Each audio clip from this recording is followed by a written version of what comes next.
Welcome to this peaceful journey through time, where we'll explore the sacred rituals of ancient civilizations.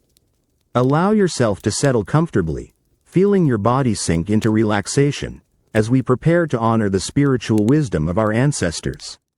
Take a slow, deep breath in through your nose, hold it gently for a moment, and release it softly through your mouth. Feel your shoulders dropping, your jaw unclenching, as tension melts away like morning mist. Tonight, we'll respectfully visit 20 sacred rituals from civilizations long past, each ceremony a window into the human soul's eternal quest for meaning, for connection, for the divine. These are not mere historical curiosities, but profound expressions of faith, devotion, and the universal human need to touch something greater than ourselves. Breathe in slowly, and with each exhale, feel yourself becoming more present, more open to receiving the gentle wisdom of ages past.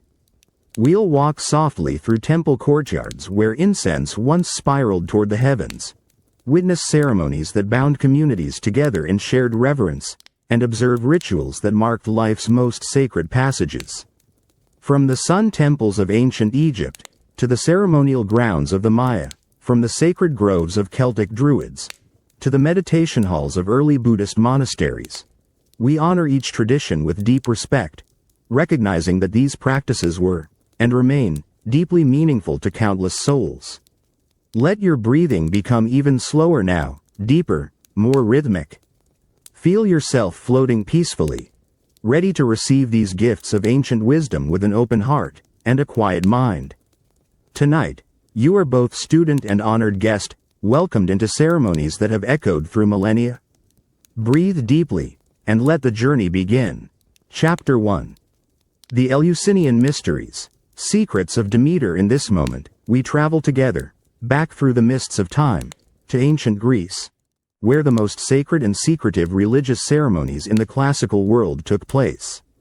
Breathe slowly, and feel yourself walking along the sacred way, the 14-mile path from Athens to Eleusis, where pilgrims journeyed for over 2,000 years.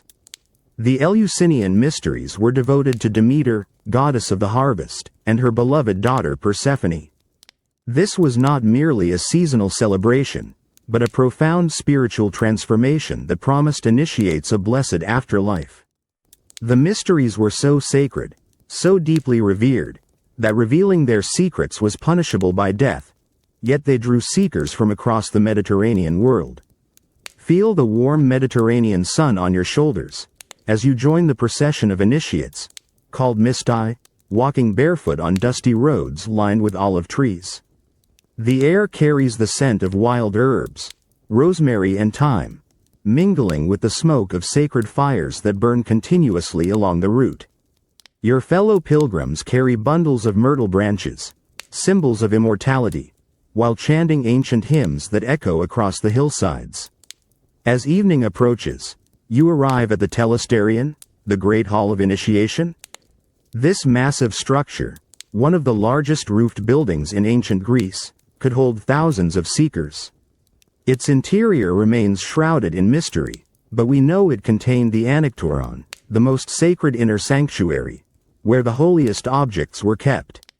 Breathe deeply, and imagine entering this hallowed space. The walls are draped with rich purple and gold tapestries. Oil lamps flicker like stars, casting dancing shadows on marble columns. The air is thick with frankincense and myrrh, creating an atmosphere of otherworldly reverence. Priests and priestesses, descendants of ancient bloodlines, move silently through the gathered initiates, their faces serene with sacred knowledge. The ceremony begins with purification rituals. Initiates drink the kaikon, a sacred barley drink mixed with mint and perhaps other mysterious ingredients. This beverage was believed to induce visions, opening the mind to divine revelation. Feel the cool liquid on your lips, tasting of earth and grain, connecting you to Demeter's gifts of sustenance and life. In the darkness of the hall, sacred dramas unfold, reenacting the myth of Persephone's descent to the underworld, and her joyous return, symbolizing death and rebirth, the eternal cycle of seasons, and the promise of renewal. Torches suddenly blaze, illuminating sacred objects, perhaps sheaves of grain, or ancient relics passed down through generations.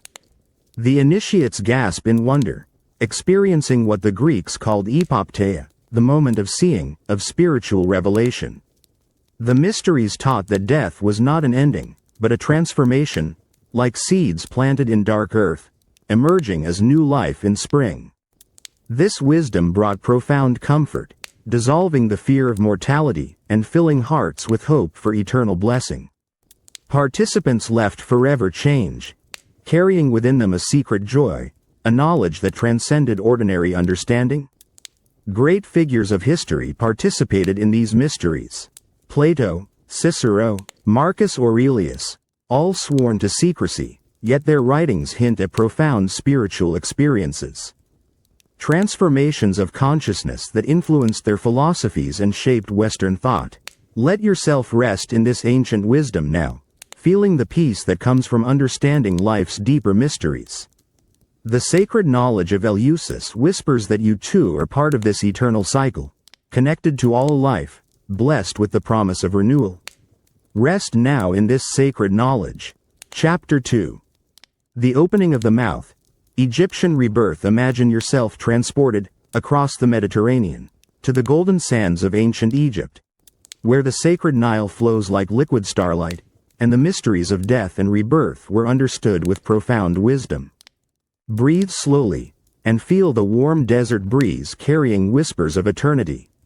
We witness now the opening of the mouth ceremony, one of Egypt's most sacred rituals, performed to ensure the deceased could speak, breathe, and eat in the afterlife. This was not merely preparation for death, but a celebration of eternal life, a bridge between worlds that promised continuation beyond the physical realm. Feel yourself standing before a magnificent tomb, carved into living rock. Its walls shimmer with hieroglyphs painted in brilliant blues, golds, and crimsons. Each symbol pulses with sacred meaning, prayers and spells to guide the soul through the duat, the mysterious underworld, toward reunion with the gods. The mummified body lies upon a golden table, wrapped in finest linen, adorned with precious amulets. The heart scarab, symbol of conscience, rests over the chest, while protective charms encircle wrists and ankles.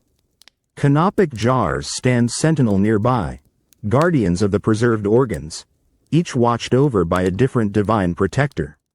Breathe deeply, as the ceremony begins. The Sem priest, wearing a leopard skin that sparkles with stars, approaches with sacred instruments. His movements are precise, ritualistic, each gesture perfected over millennia.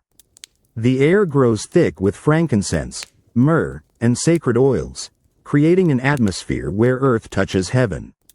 Family members gather in reverent silence, their faces painted with tears of both sorrow and hope. They understand this moment as transformation, not ending. The deceased is becoming an AKH, a blessed spirit, capable of traveling between worlds, visiting loved ones, and dwelling among the imperishable stars. The priest raises the ritual adze, a sacred tool shaped like a serpent's head. With gentle precision, he touches it to the mummy's mouth, eyes, ears, and nose. Your mouth is opened, he chants in ancient Egyptian. You shall speak with the gods, breathe the breath of eternity, taste the food of paradise. Each touch awakens spiritual senses. The Nedjeri blades, forged from meteoric iron, gift the deceased with celestial power.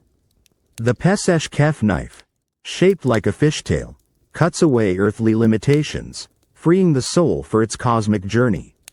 Sacred oils anoint the wrappings, each drop a prayer, each fragrance a blessing. The ritual continues with the presentation of offerings. Bread, beer, fowl, and fruits are placed before the mummy, not for the physical form, but to nourish the ka, the spiritual double that requires sustenance in the afterlife. Lotus flowers, symbols of rebirth, release their sweet perfume, while golden amulets catch the flickering torchlight. Feel the profound peace that fills this sacred space. The Egyptians understood death as a doorway, not a wall. Their elaborate preparations were acts of love, ensuring their beloved could navigate the afterlife successfully, pass the judgment of Osiris, and achieve immortality among the blessed. The ceremony concludes as the priest recites from the pyramid texts, humanity's oldest religious writings. Rise up, you have not died, your name lives, your Ba soul soars like a falcon, your Ka spirit dwells in the house of eternity. These words, carved in stone and spoken with reverence, carry the deceased toward their celestial destiny. In the tomb's depths, painted scenes come alive in the lamplight. The deceased harvests grain in the field of reeds, sails the solar bark with Ra, and enjoys eternal feasts with family and gods. These images were not mere decoration, but magical blueprints for the soul's eternal journey. This ancient wisdom whispers across millennia that love transcends death, that consciousness continues beyond the physical, that we are all connected to something eternal and beautiful. The Egyptians' devotion to the afterlife reflected their deep understanding of life's preciousness and their unshakable faith in continuation. Rest now in this timeless knowledge, feeling the same peace that filled those ancient hearts, knowing that you too are part of this eternal story, connected to the infinite, blessed with the promise of continuation. Let peace settle over you softly. Chapter 3. The Sacred Fire. Zoroastrian flames step through time with me, to ancient Persia, where the eternal flames of Ahura Mazda have burned without interruption for over 1500 years. Breathe slowly, and feel yourself entering a world where fire represents the purest light of divine wisdom. Illuminating the path between darkness and truth, we stand now before a fire temple, its simple exterior concealing profound spiritual treasures within. The architecture speaks of humility, yet the moment you cross the threshold, you sense the presence of something timeless, something that has drawn seekers for millennia. The air carries the gentle fragrance of sandalwood, aloes wood, and frankincense, each scent carefully chosen to honor the divine presence. Feel yourself walking softly across polished stone floors, worn smooth by countless pilgrims. The walls are adorned with minimal decoration, for Zoroastrian tradition values simplicity over ostentation. Yet every element serves a purpose, every detail reflects the religion's core principle, the eternal struggle between light and darkness, good and evil, truth and falsehood. At the temple's heart burns the Atash Baram, the most revered grade of fire. This flame has been consecrated through elaborate rituals, fed by fires from 16 different sources, including lightning, funeral pyres, and the hearts of people from various walks of life. The process of creating such a flame takes over a year, involving purification ceremonies that transform ordinary fire into something divine. The priest, called an Athravan, approaches wearing white robes that symbolize purity. His face is covered with a cloth mask called a padan, ensuring his breath does not defile the holy flame. In his hands, he carries a silver ladle and tongs, tools blessed for this singular purpose. His movements are deliberate, meditative, each gesture refined through generations of practice. Watch as he adds fragrant woods to the fire. The flames dance higher, casting golden light that seems to breathe with life. This is no ordinary combustion, but a manifestation of Ader, the divine fire that burns within all creation. The Zoroastrians understood fire as the son of Ahura Mazda, the wise lord, a bridge between the material and spiritual worlds. Devotees gather in quiet reverence, their heads covered, hands folded in prayer. They recite the Asham Vohu, one of the most important Zoroastrian prayers. Righteousness is the best good, happiness belongs to those who are righteous for the sake of righteousness alone. The words flow like water, creating a gentle rhythm that soothes the soul. The ceremony continues with offerings of sandalwood. Each piece is placed with intention, with gratitude.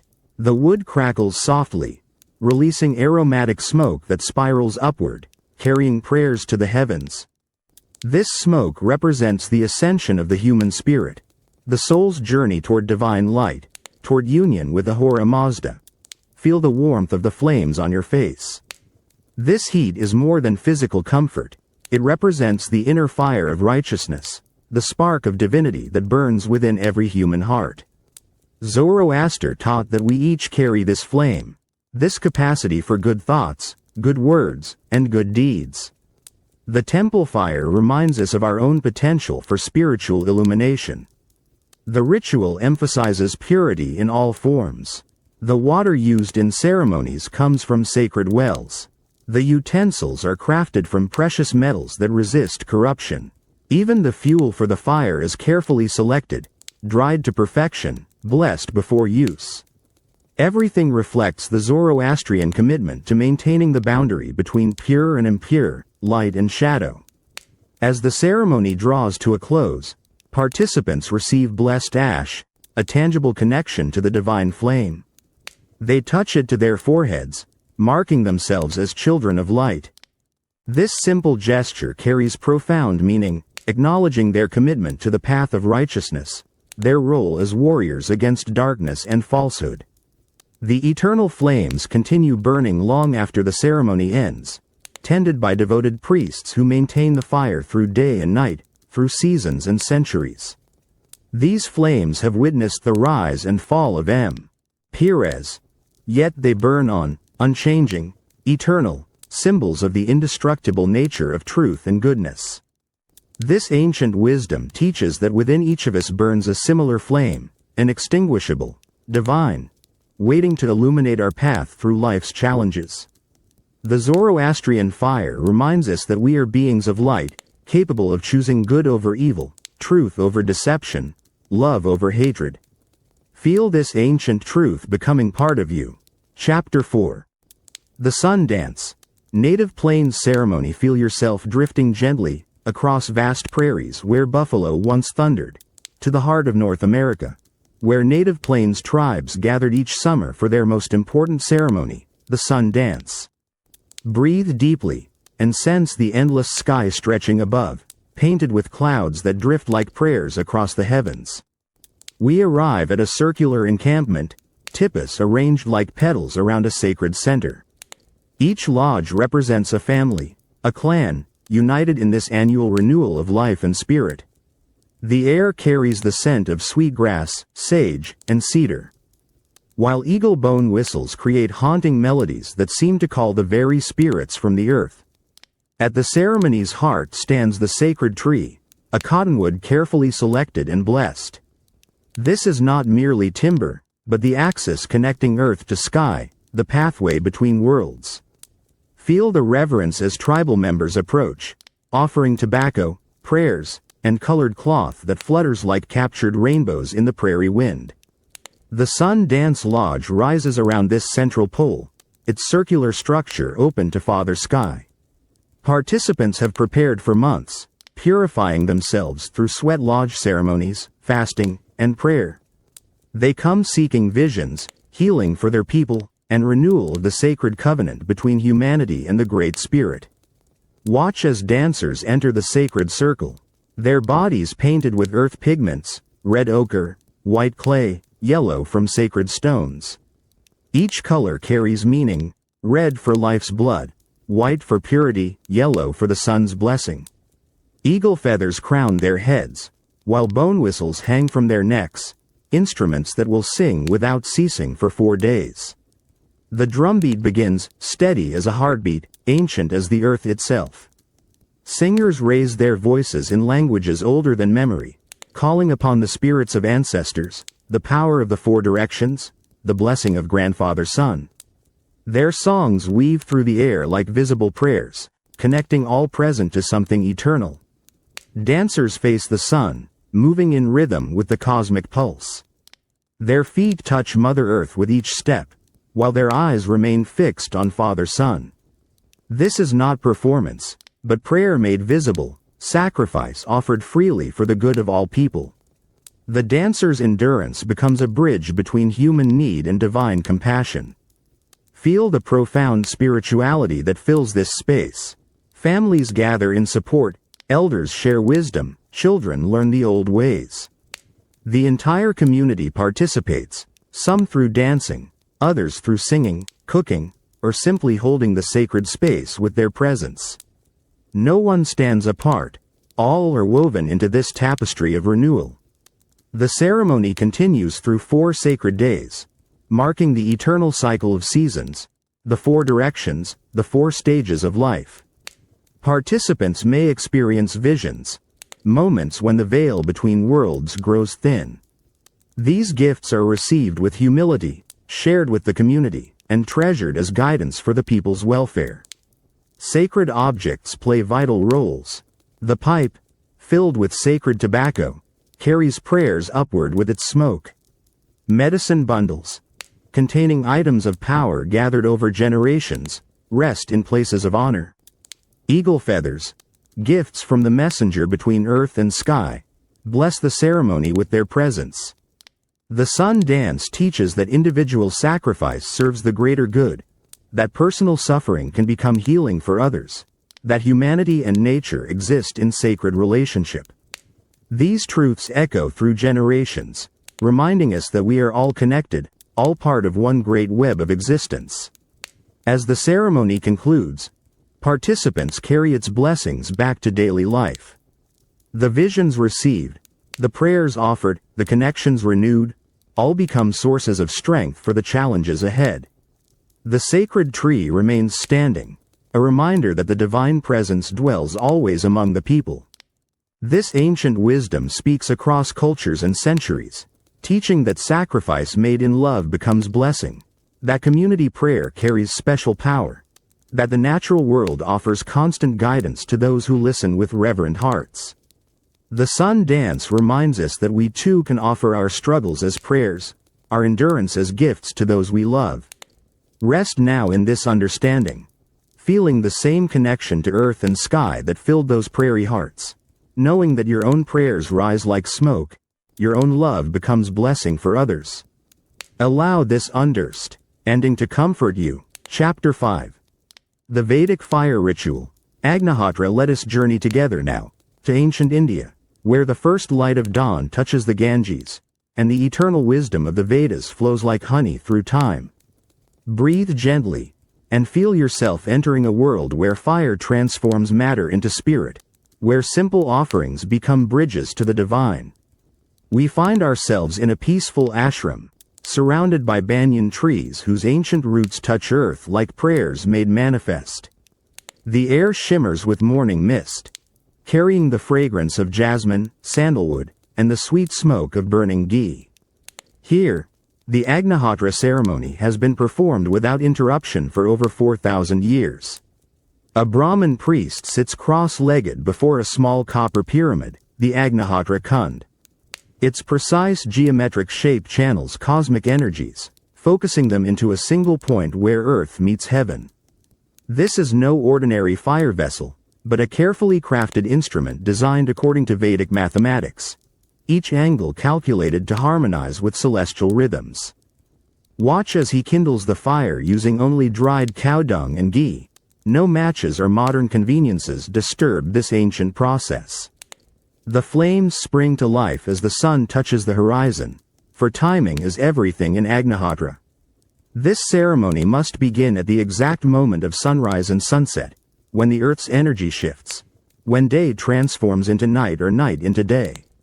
The priest's movements flow like meditation made visible. He measures rice grains with reverent precision, each grain representing abundance, gratitude, and the cycle of nourishment that sustains all life. The rice has been blessed, purified, and offered with the understanding that giving creates receiving, that sacrifice becomes blessing. Feel the deep tranquility as Sanskrit mantras begin. Surya Svaha, Surya Idam Na Mama, to the sun, I offer this, to the sun, this belongs not to me. The words vibrate through the morning air, their sounds chosen not just for meaning but for their effect on consciousness. Each syllable carries power, each phrase opens doorways between worlds. As the offerings enter the flames, they transform instantly, rice becoming fragrant smoke that spirals upward, carrying prayers to the celestial realms. This smoke purifies the atmosphere, neutralizes pollution, and creates healing vibrations that extend far beyond the ceremony's physical location. The Vedas teach that properly performed Agnihotra benefits all beings within miles. The fire crackles with life, its light dancing across the priest's serene face. He understands this ritual as cosmic maintenance, a way of maintaining balance between human activity and natural harmony. The ceremony acknowledges humanity's debt to the elements, to the sun that gives life, to the earth that provides sustenance. Devotees gather in silent reverence, their hands folded in prayer. They come seeking healing, purification, and connection to the divine order that governs all existence. Some bring their own offerings, flowers, fruits, or simple prayers written on bark. Each gift is received with equal reverence, for the Vedic tradition recognizes sincerity over wealth. The ritual continues with offerings to Prajapati, the Lord of creation. Prajapati Svaha, Prajapati idam na mama. These words acknowledge the creative force that manifests through fire, through sun, through the endless cycle of birth and renewal that governs existence. The ceremony becomes a conversation with cosmic intelligence, a recognition of humanity's place in the greater design. As the flames consume the final offerings, ash remains. This vibhuti is not waste but blessing, charged with the ceremony's spiritual energy. Participants touch it to their foreheads, marking themselves as children of the divine fire. The ash will later nourish plants, completing the cycle of giving and receiving that defines Vedic spirituality. The morning ceremony concludes as the sun rises fully, bathing the ashram in golden light.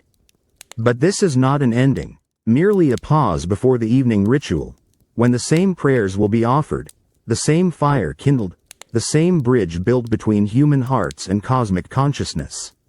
This ancient practice teaches that small actions, performed with pure intention, can influence vast systems. That individual ceremony contributes to universal harmony. That we are all connected to the rhythms of sun and earth, fire and offering, giving and receiving. The Agnihotra reminds us that every moment offers opportunity for communion with the divine. Rest in this timeless wisdom, feeling the same peace that has filled countless hearts across millennia, knowing that you too can offer your day with gratitude, your actions with reverence, your breath as prayer to the source of all existence. Breathe slowly, and let that fade. Chapter 6. The Dionysian rites, wine and ecstasy. Close your eyes and journey with me now, to ancient Greece, where moonlight bathes marble temples, and the wild god Dionysus calls his foe. Lowers to experience divine madness. Breathe softly, and feel yourself entering a world where ecstasy becomes prayer, where wine opens doorways to transcendence. We find ourselves in a moonlit grove, sacred to the twice-born god. Ancient olive trees twist skyward like dancers frozen in stone, while grapevines heavy with fruit cascade from branch to branch. The air carries the intoxicating fragrance of ripe grapes, wild herbs, and the distant sound of flutes echoing through the darkness. The Maenads gather, women transformed by divine possession. Their hair flows unbound, crowned with ivy and grape leaves. Their simple chitons flutter in the night breeze as they move with fluid grace. These are not ordinary mortals tonight, but vessels of the god's wild energy, channels for forces beyond rational understanding. Watch as the ceremony begins with the mixing of wine in a great crater. This is no mere drinking, but the creation of a divine elixir. Wine mixed with water, honey, and sacred herbs. The mixture glows ruby red in the torchlight, each cup blessed before it touches mortal lips. Each sip becomes communion with Dionysus himself. The thyrsus staffs appear, fennel stalks crowned with pine cones and wrapped in ivy. These are not weapons but wands of transformation, symbols of the life force that flows through all creation. The participants raise them skyward, calling upon the god to descend, to fill them with his liberating madness. Feel the rhythm building as drums begin their primal beat. Deep, hypnotic, matching the pulse of blood in veins. The sound seems to rise from the earth itself, calling to something wild and free within the human spirit. Flutes join the rhythm, their haunting melodies weaving spells of enchantment through the grove. The dance begins slowly, participants moving in circles around flickering torches.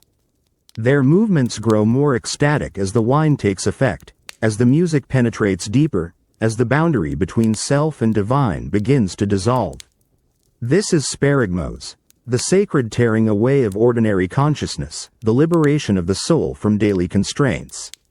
Sacred masks appear, carved faces of the god himself, some serene, others wild with divine fury. These masks allow participants to become Dionysus, to experience his dual nature, his power over life and death, growth and decay, joy and sorrow. The god of wine is also the god of transformation, teaching that destruction often precedes rebirth. The ritual reaches its climax as participants achieve entheos, the state of having the god within. Their movements become fluid, transcendent, as if guided by invisible hands.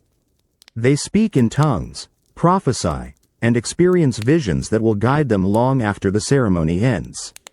This is not mere intoxication, but genuine religious experience.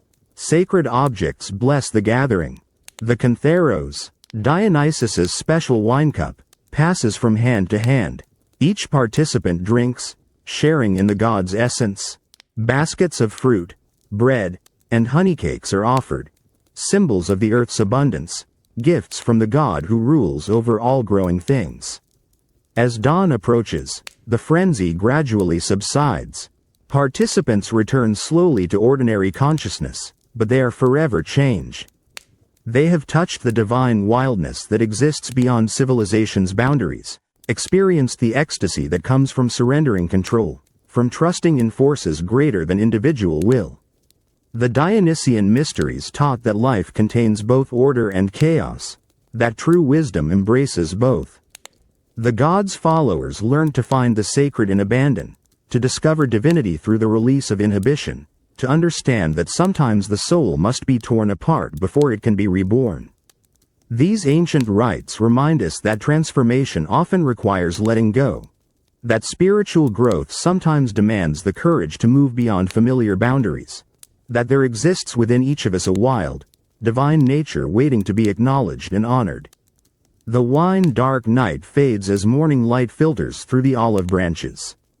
The sacred grove returns to silence, but the participants carry within them the memory of divine touch, the knowledge that ecstasy and transcendence remain always possible, always waiting for those brave enough to surrender to mystery. Rest now in this ancient understanding, feeling the same courage that moved those moonlit dancers, knowing that you too carry within yourself the capacity for transformation, for transcendence, for touching the divine through surrender to something greater than fear. Carry this wisdom gently in your heart. Chapter 7. The Mayan bloodletting, royal sacrifice. In this moment, we travel together, deep into the emerald heart of Mesoamerica, where ancient pyramids pierce the jungle canopy like stone prayers, and Mayan royalty offered their most precious gift to sustain the cosmos. Breathe gently, and feel yourself entering a world where sacrifice becomes the ultimate act of love. We stand within a magnificent temple atop a towering pyramid, its walls adorned with intricate carvings depicting the world tree, the cosmic axis that connects the underworld, earth, and heavens. Jade ornaments catch the flickering light of copal incense, while hieroglyphs tell stories of gods and kings, creation and renewal. The royal chamber fills with the sweet smoke of burning copal resin. This precious offering, tears of the sacred tree, carries prayers upward to the celestial realm. Priests in elaborate feathered headdresses move with reverent precision, their faces painted with sacred designs, their movements choreographed through generations of tradition. Lady Six Sky, a noble queen, prepares for the ritual that will nourish the gods and ensure her people's prosperity. She wears a hoopal woven with threads of gold, her wrists adorned with jade bracelets that represent the precious water of life. This is not mere ceremony, but cosmic responsibility, the sacred duty of royalty to maintain balance between worlds. Feel the profound reverence as she kneels before the altar. Upon it rest obsidian blades, sharper than modern steel, crafted by master artisans who understood their sacred purpose. Bark paper, made from the fig tree, waits to receive the precious offering, each sheet blessed and prepared through ritual purification. The bloodletting begins with prayers to Itzamna, the creator god, and Kukulkan, the feathered serpent. The queen draws the obsidian blade across her tongue, the organ of speech, offering her words, her breath, her very voice to the divine powers. The pain becomes prayer, the blood becomes blessing. Sacred attendants catch each crimson drop on bark paper. This is not waste but treasure, the most valuable substance in the Mayan cosmos. Blood carries the essence of life, the spark of divinity that flows through royal veins. It will be burned, transformed into smoke that feeds the hungry gods. Watch as the blood-soaked papers are placed in ceramic braziers. The flames consume them eagerly, sending spirals of smoke toward the temple's apex. This smoke becomes food for the deities, nourishment that ensures the sun will continue its journey, the rains will fall, the crops will grow, the world will endure. The ritual continues with offerings of precious jade, cacao beans, and quetzal feathers. Each gift represents different aspects of creation: jade for water and fertility, cacao for sustenance, feathers for the breath of life. Together they create a complete offering, a cosmic meal fit for the gods. Vision serpents begin to appear in the smoke, great undulating forms that bridge the gap between worlds. Through these divine messengers, ancestors speak, gods give guidance, and the future reveals itself to those pure enough to see. The queen enters a trance state, receiving prophecies that will guide her kingdom. Sacred scribes record every vision, every prophecy, in glyphs that capture both sound and meaning. These records become treasures, guidance for future generations, proof that the sacrifice achieved its purpose, that communication between worlds remains open and strong. The ceremony concludes as dawn breaks over the jungle canopy. The queen has fulfilled her cosmic duty, ensuring another day of life for her people. The bloodletting reminds all present that leadership requires sacrifice, that privilege demands service, that the greatest gifts come through giving. Mayan wisdom teaches that individual sacrifice serves universal harmony, that royal blood carries special power to nourish creation, that pain willingly accepted becomes blessing for others.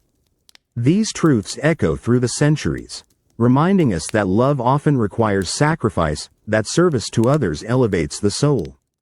The temple grows quiet as participants return to daily life, but they carry within them the knowledge that their queen has spoken with gods, that the cosmic order remains intact, that their world continues because someone was willing to give their most precious gift. This ancient understanding whispers across time, teaching that true leadership serves others, that sacrifice made in love becomes blessing, that we are all connected to forces greater than ourselves. The Mayan bloodletting reminds us that our own small sacrifices, our daily acts of service, contribute to the greater good. Feel the same reverence that filled those ancient hearts, knowing that your own acts of love, your willingness to give for others, carries the same sacred power. Rest now in this sacred knowledge. Chapter 8. The Roman Lupercalia, Festival of Purification. Imagine yourself transported to ancient Rome on a crisp February morning, where the eternal city awakens to its most ancient festival. Breathe slowly, and feel yourself entering a world where purification and fertility intertwine, where the wild spirit of the wolf god brings renewal to civilization. We stand at the Lupercal, a sacred cave at the foot of the Palatine Hill, where legend tells us the she-wolf nursed Romulus and Remus. This grotto, carved from living rock, pulses with primal energy. The air carries the scent of burning offerings, while torches cast dancing shadows on walls worn smooth by centuries of devotion. Ion, the Luperci gather, young priests chosen from Rome's noblest families. Their naked bodies gleam with oil and sacred markings, painted with the blood of sacrificed goats. This is not mere ritual nudity, but a return to humanity's natural state, a shedding of civilization's constraints to commune with ancient powers. Feel the reverence as the ceremony begins with sacrifice. Goats fall to the ritual knife, their blood caught in sacred vessels. This crimson essence will anoint the foreheads of the Luperci, marking them as servants of Faunus, the wild god of forests and fertility. The transformation from citizen to sacred runner begins with this baptism of blood. Watch as the priests cut strips of hide from the sacrificed animals. These become the februa, the purifying whips that give February its name.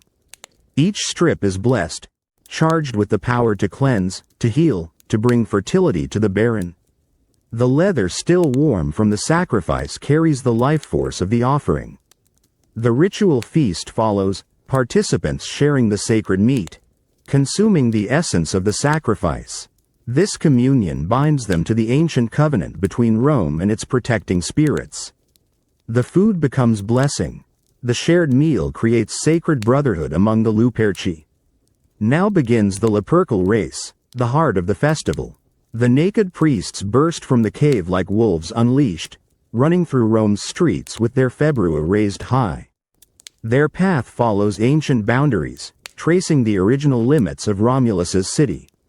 Each footstep renews the sacred protection that guards the eternal city. Citizens line the streets, especially women hoping for children. They stretch out their hands, offering themselves to the purifying touch of the februa. The gentle strike of blessed leather brings fertility, health, protection from evil. This is not violence but healing, not punishment but blessing. Feel the joy that fills the streets as the runners pass. Children laugh and chase the Luperci. Elders nod with satisfaction, knowing the old ways continue. The festival creates community, binding all Romans together in shared tradition, shared hope for renewal and prosperity. The februa touch brings more than fertility. They cleanse the city of accumulated negativity, purging the spiritual pollution that builds through daily life. Each strike removes obstacles to growth, clears pathways for new beginnings, prepares Rome for spring's return. Sacred objects bless the ceremony. Ancient statues of Faunus receive offerings of milk and honey. Laurel wreaths crown the participants, symbols of victory over winter's darkness. The cave itself becomes an altar, its stones worn smooth by generations of worshippers seeking the god's favor. As the runners complete their circuit, they return to the Lupercal transformed. No longer mere mortals, but vessels of divine power, channels for the wild energy that flows beneath civilization's surface. Their mission accomplished, they have renewed Rome's spiritual protection for another year. The festival teaches that civilization requires periodic return to wildness, that order must be balanced with chaos, that fertility emerges from the marriage of tame and untamed. The Lupercalia reminds Romans that beneath their togas beat the hearts of wolves, fierce, loyal, protective of the pack. This ancient wisdom speaks across centuries, teaching that purification requires courage, that renewal demands the willingness to shed old skins, that community thrives when individuals serve something greater than themselves. The Roman festival reminds us that we too can run toward renewal, can offer ourselves for purification, can trust in the cycles that bring new life from apparent death. The February sun climbs higher, warming the stones of the eternal city. The Luperci return to ordinary life, but Rome itself has been renewed, cleansed, prepared for whatever challenges the year may bring. The ancient covenant between city and gods remains strong. Rest in this timeless understanding, feeling the same renewal that filled Roman hearts, knowing that you too can shed what no longer serves, can run toward new beginnings, can trust in the eternal cycle of death and rebirth. Let peace settle over you softly. Chapter 9. The Bon Festival, honoring ancestors. Step through time with me, to ancient Japan, where summer's heat shimmers over rice paddies, and the veil between worlds grows thin during the sacred Bon season. Breathe gently, and feel yourself entering a realm where love transcends death, where ancestors return to visit their beloved families. We find ourselves in a traditional village, wooden houses with curved tile roofs nestled among bamboo groves. Paper lanterns hang from every eave, their soft light creating pathways for returning spirits. The air carries the fragrance of incense, lotus blossoms, and the gentle sound of temple bells calling souls home. Families gather to prepare for their ancestors' arrival. Altars are cleaned with reverent care, fresh tatami mats laid down, offerings of rice, tea, and favorite foods arranged with artistic precision. Each gesture flows with generations of practice, each detail honoring those who came before. Watch as grandmother lights the first incense stick, its smoke spiraling upward like visible prayers. She places it before photographs of departed family members, their faces serene in black and white, smiling across the boundary between life and death. The incense becomes a bridge, carrying love and remembrance to the spirit world. The mukabi fires are kindled at sunset, small blazes that guide ancestral spirits home. Families gather around these welcoming flames, their faces illuminated by dancing light. Children learn the names of great-grandparents they never met, stories of courage, wisdom, and enduring love that shaped their lineage. Feel the profound peace as the Bon dance begins.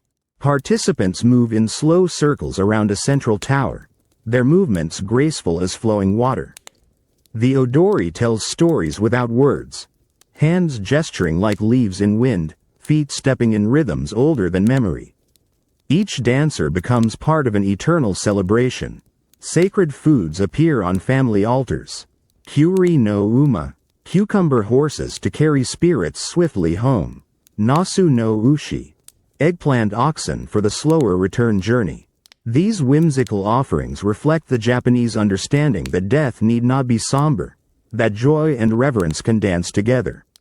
Lanterns begin their journey to rivers and seas. Each one carries a family's prayers, their gratitude, their continuing love for departed souls. The floating lights create rivers of stars on dark water, guiding ancestors back to the spirit realm. The sight brings tears of beauty rather than sorrow. Temple bells ring across the valley, their bronze voices calling to every corner of the spirit world. Monks chant sutras in ancient Sanskrit, their voices weaving protection around the living and blessings for the dead. The sound creates a sacred canopy, sheltering the reunion between worlds. Families share meals with empty places set for invisible guests. Conversations include the departed, stories told as if beloved grandparents still listen from their favorite chairs. This is not mere imagination, but recognition that love creates its own reality, its own presence that transcends physical form. The festival teaches that death is not separation but transformation, that ancestors remain active participants in family life, that the bonds of love prove stronger than the boundaries of mortality. Children learn they are part of an unbroken chain, connected to countless generations who watch over them with protective care. As the 3-day celebration concludes, families gather for the final ceremony. Toro Nagashi, the floating of lanterns. Each light carries messages of gratitude, promises to honor ancestral wisdom, and assurance that the family line continues strong. The lanterns drift away like fallen stars, beautiful in their gentle departure. The Bon Festival reminds us that we are never truly alone, that those who loved us in life continue that love beyond death. That family extends far beyond the visible, encompassing generations of caring hearts who shaped our existence. This understanding brings comfort in times of loss, strength in moments of difficulty. Sacred traditions like Bon teach that honoring ancestors honors ourselves, that remembering their sacrifices gives meaning to our choices, that carrying their wisdom forward becomes our gift to future generations. The festival creates an eternal conversation between past, present, and future. The summer night grows quiet as the spirits return to their realm, but they leave behind renewed connections, strengthened family bonds, and the peaceful knowledge that love truly is eternal. The living carry this blessing through the year ahead, knowing their ancestors walk beside them always. Rest in this gentle wisdom, feeling the same comfort that fills Japanese hearts during Bon season. knowing that you too are surrounded by loving presence, guided by those who came before, connected to an eternal family that transcends time and space. Feel this ancient truth becoming part of you. Chapter 10. The Incan Inti Raymi, Festival of the Sun. Feel yourself drifting gently, high into the Andes Mountains, where ancient Cusco nestles among snow-capped peaks, and the children of the sun gather to honor their divine father. Breathe slowly, and sense the thin mountain air, crisp with the promise of winter solstice renewal. We arrive at Sacsayhuaman, the magnificent fortress overlooking the sacred valley. Its massive stone blocks, fitted together without mortar, stand as testimony to Incan mastery. Each wall curves like the body of a great puma, the sacred animal that represents earthly power. The morning sun bathes the golden stones in light that seems to pulse with divine energy. The Sapa Inca appears, carried on a golden litter by his most trusted nobles. His feathered headdress catches the mountain breeze, while his golden sun disk gleams like a captured star. He is not merely a ruler but the living son of Inti, the sun god. His presence transforms this Gat, herring from ceremony into divine communion. Thousands of pilgrims have journeyed from across Tawantinsuyu, the four corners of the empire. Their colorful textiles create a human rainbow against the ancient stones. Quechua voices rise in harmonious chant, calling upon Inti to return from his winter journey, to bless the coming year with warmth and abundance. Watch as the ceremony begins with the lighting of the new fire. Using a golden concave mirror, priests focus the sun's rays into a single point, igniting cotton that will kindle the sacred flame. This fire represents Inti's gift to his children, the divine spark that brings life to the world. No other flame may burn during this moment of renewal. The ritual unfolds with offerings to Pachamama, Mother Earth. Coca leaves, the sacred plant that connects human consciousness to divine wisdom, are scattered to the four winds. Each direction receives its blessing, acknowledging the cosmic order that governs all existence. The leaves flutter like green prayers across the mountain air. Sacred llamas approach the altar, their white wool symbolizing purity, their gentle eyes reflecting ancient wisdom. These are not mere animals but willing participants in the cosmic exchange. Their sacrifice ensures the sun's return, their essence joining the great cycle of giving and receiving that sustains all life. Feel the profound reverence as chicha, sacred corn beer, is poured upon the earth. This golden liquid, made from the grain that Inti's warmth brings forth, returns to Pachamama as gratitude for her endless generosity. The libation soaks into mountain soil, carrying human prayers deep into the earth's heart. Musicians raise their instruments, panpipes carved from sacred bamboo, drums made from condor skin, flutes that sing like mountain wind. Their melodies echo across the valley, calling to every corner of creation. The music becomes a bridge between earth and sky, human hearts and divine presence. Dancers move in precise formations, their steps following patterns older than Cusco itself. They wear the colors of rainbow and sunset, their movements telling the story of Inti's journey through the heavens. Each gesture honors the sun's power. Each turn celebrates the promise of return. The Sapa Inca raises his golden cup toward the rising sun. His voice carries across the assembled thousands as he speaks in royal Quechua. Inti, Divine Father, we your children gather in gratitude. Bless us with your warmth, your light, your endless love. The words become visible in the mountain air, crystallizing like breath in the thin atmosphere. Sacred textiles appear, woven with threads of gold and silver, depicting the sun's face, the moon's gentle smile, the stars that guide travelers through darkness. These are not mere decorations but prayers made tangible, devotion transformed into art that will preserve this moment's blessing. As the ceremony reaches its climax, the new fire is carried to every corner of the empire. Runners bearing torches will race along stone roads, bringing Inti's renewed blessing to distant villages. The flame becomes a messenger, carrying divine favor across mountain and valley, desert and jungle. The festival teaches that humans and nature exist in sacred partnership, that gratitude ensures abundance, that honoring the divine brings divine response. The Incans understood themselves as children of light, responsible for maintaining harmony between earth and sky. This ancient wisdom reminds us that we too are children of the sun, blessed by the same light that warmed Incan hearts. The daily sunrise offers the same gift of renewal, the same promise of new beginnings, the same invitation to live in gratitude for the countless blessings that surround us. The mountain ceremony concludes as Inti climbs higher, blessing the gathered thousands with golden warmth. Participants return to their villages carrying renewed faith, strengthened connection to the divine order, and the peaceful knowledge that they are beloved children of light. Allow this understanding to comfort you. Chapter 11. The Celtic Samhain. Between worlds, let us journey together now, to the misty hills of ancient Ireland, where autumn's final breath carries the scent of burning leaves, and the veil between worlds grows gossamer thin. Breathe gently, and feel yourself entering a time when spirits walk freely among the living, when wisdom flows between realms. We find ourselves on a windswept hillside, where ancient stone circles stand like doorways to eternity.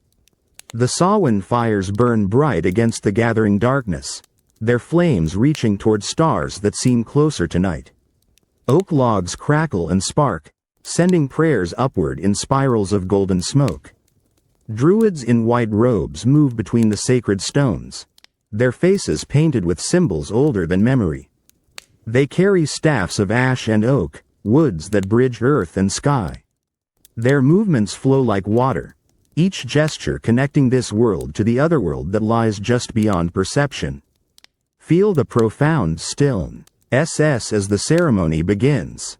This is the night when summer dies and winter is born, when the old year releases its hold and the new year waits to emerge. The Celts understood this threshold as sacred, a moment when time itself holds its breath. Sacred fires illuminate the gathering, each flame kindled from the central Samhain blaze. These lights will burn in every hearth, protecting homes from wandering spirits, guiding ancestors safely back to the realm of the dead. The fire becomes both welcome and ward, invitation and protection. Watch as offerings appear on stone altars. Apples, the fruit of wisdom and immortality. Hazelnuts, carriers of divine knowledge. Barley cakes baked with prayers. Each gift acknowledges the spirits who walk tonight, seeking remembrance, seeking peace, seeking the love that transcends death. The thin places open wider as midnight approaches. City mounds glow with otherworldly light. Ancient burial chambers become doorways. Stone circles transform into gathering places for beings of light and shadow. The living and dead mingle freely, sharing wisdom across the boundary of mortality. Families gather around their hearth fires, empty chairs set for beloved ancestors. Stories flow like wine, tales of heroes and magic, of love that conquers death, of wisdom passed from generation to generation. Children learn their lineage, their place in the great web of existence. Sacred symbols appear in the firelight. The spiral, representing life's eternal journey. The triskel, honoring maiden, mother, and crone.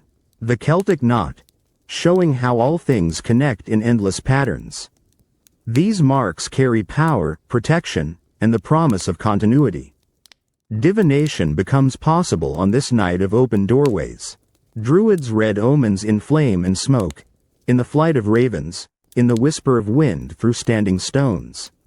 The future reveals itself to those pure enough to see, wise enough to understand, brave enough to accept what must come. The wild hunt rides across the sky, led by the horned god himself. Their passage marks the transition from light to dark, from harvest to rest, from life to death to rebirth. The sound of their horses' hooves echoes like distant thunder, carrying souls to their final rest. Sacred wells become mirrors tonight, reflecting not faces but souls, showing past lives, future possibilities, the connections that bind all beings together. Water, the element of emotion and intuition, reveals truths that daylight hides, wisdom that logic cannot grasp. As dawn approaches, the veils begin to thicken, spirits return to their realm, carrying messages of love from the living. The Samhain fires burn lower, but their blessing remains, protection for the dark months ahead, warmth for the winter of the soul. The festival teaches that death is not ending but transformation, that love creates bridges stronger than mortality, that wisdom flows between generations like water between vessels. The Celts understood life as a spiral, not a line, always returning, always renewed. This ancient knowledge whispers across centuries, reminding us that we too live between worlds, connected to ancestors who guide us, to descendants who await our wisdom, to spirits who share our journey. The thin places exist always, for those who know how to look. The Irish hills grow quiet as normal time returns, but the blessing remains. The knowledge that we are never alone, never forgotten, never truly separated from those we love. The Samhain wisdom lives on, teaching that every ending births beginning, every death promises rebirth. Rest in this eternal truth, feeling the same comfort that warmed Celtic hearts on this sacred night, knowing that you too are part of the great spiral, connected to all who came before, all who will come after. Breathe slowly, and let that fade. Chapter 12. The Oracle Consultation. Delphi's voice. Close your eyes and journey with me now, to the sacred slopes of Mount Parnassus, where the most revered oracle in the ancient world speaks with Apollo's voice. Breathe softly, and feel yourself climbing the sacred way, where pilgrims have sought divine wisdom for over 1,000 years. We arrive at Delphi, the navel of the world, where Zeus's eagles met after circling the earth. The temple of Apollo rises before us, its marble columns gleaming white against the mountain sky. Sacred inscriptions remind all who enter, know thyself, and, nothing in excess, wisdom that will echo through eternity. The Pythia prepares for her sacred duty. This priestess, chosen from among Delphi's most devout women, has fasted for 3 days, purifying body and spirit for divine possession. She bathes in the Castalian spring, its waters blessed by the Muses, each drop carrying inspiration and clarity. Feel the reverence as she enters the inner sanctum, the Adyton, where few mortals may tread. Here stands the sacred tripod, positioned over a fissure in the earth, from which sweet vapors rise. These are the breath of Gaia herself, the primordial earth goddess who first spoke prophecy from this holy ground. Watch as the Pythia takes her place upon the golden tripod. Her simple white chiton contrasts with the temple's rich decorations. Laurel leaves crown her head, Apollo's sacred plant connecting her to the god of prophecy. In her hand she holds a sprig of oleander, its bitter leaves inducing the trance that opens divine channels. The sacred vapors begin their work, rising from deep within the earth. The Pythia's breathing changes, becomes deeper, more rhythmic. Her eyes grow distant, looking beyond the physical world into realms where past, present, and future merge into eternal now. Apollo's presence fills the chamber. A pilgrim approaches with trembling reverence. Perhaps a king seeking guidance for his kingdom, or a merchant wondering about distant ventures, or a mother fearing for her child's future. Each question carries the weight of mortal hope, the desperate need for divine clarity in an uncertain world. The transformation begins. The Pythia's voice changes, becomes otherworldly, speaking in riddles that contain profound truth. Her words flow like honey mixed with wine, sweet yet intoxicating, clear yet mysterious. Each syllable carries the authority of the god himself. Sacred attendants interpret the oracle's utterances, translating divine poetry into mortal understanding. They write the prophecies on tablets, preserving Apollo's wisdom for future generations.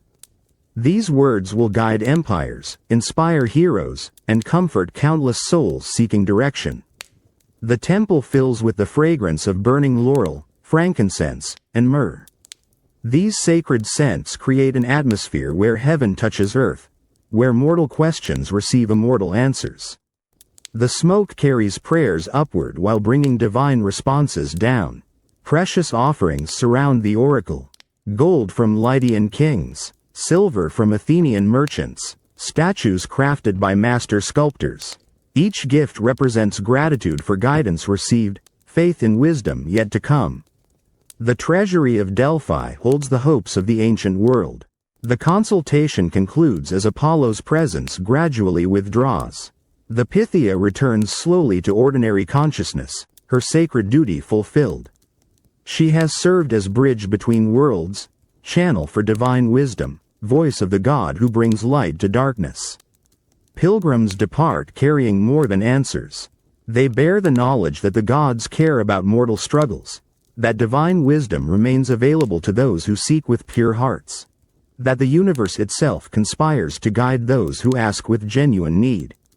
The oracle's wisdom teaches that truth often comes wrapped in mystery, that the most profound answers require contemplation, that divine guidance respects human freedom while offering celestial insight. Apollo's voice reminds us that wisdom and humility walk hand in hand. This ancient understanding whispers across millennia, that we too can seek divine guidance, can listen for the still small voice that speaks in silence, can trust that the universe responds to sincere questions with loving wisdom. The oracle's gift lives on in every moment of genuine seeking. The mountain temple grows quiet as evening shadows lengthen, but Apollo's light continues shining, illuminating hearts that seek truth, minds that hunger for wisdom, souls that trust in divine guidance. The sacred conversation between heaven and earth continues always.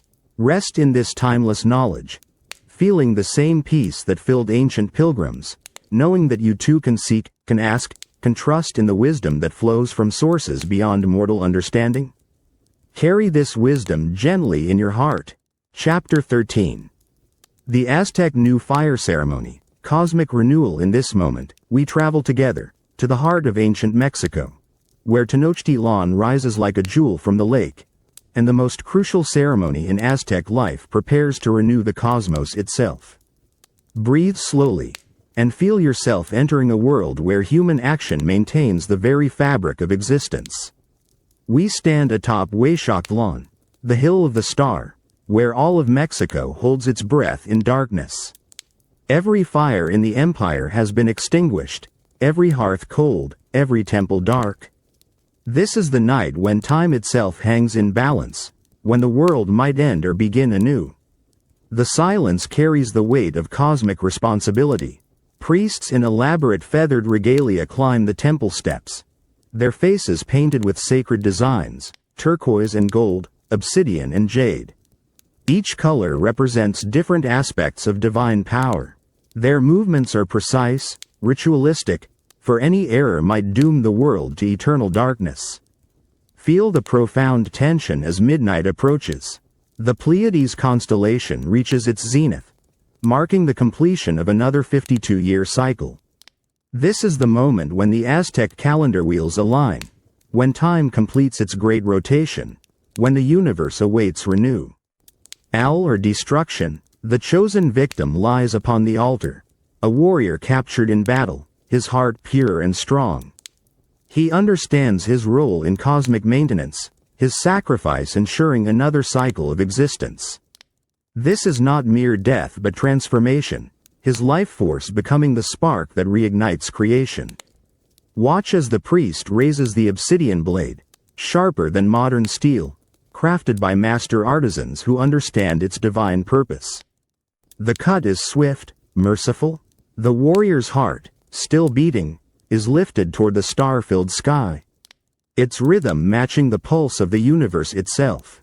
The fire drill appears, carved from precious woods and blessed through elaborate rituals. Priests work with desperate urgency, spinning the drill in the cavity of the victim's chest. The friction builds, smoke rises, and finally, miraculously, the new fire springs to life. The cosmos sighs with relief. Torches kindle from this divine flame, their light pushing back the darkness that threatened to consume all existence. Runners seize the brands and race down the mountainside, carrying renewal to every corner of the empire. Their feet pound ancient pathways, bearing hope to millions who wait in darkness.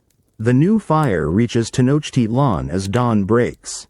Temple braziers blaze to life, followed by every hearth, every torch, every lamp in the great city. The light spreads like ripples on water, each flame a prayer of gratitude, each glow a celebration of continued existence. Copal incense fills the morning air, its sweet smoke carrying prayers of thanksgiving to the heavens. The precious resin, tears of sacred trees, transforms into visible gratitude, spiraling upward to the gods who granted another cycle of life. The fragrance speaks of renewal, hope, and divine mercy.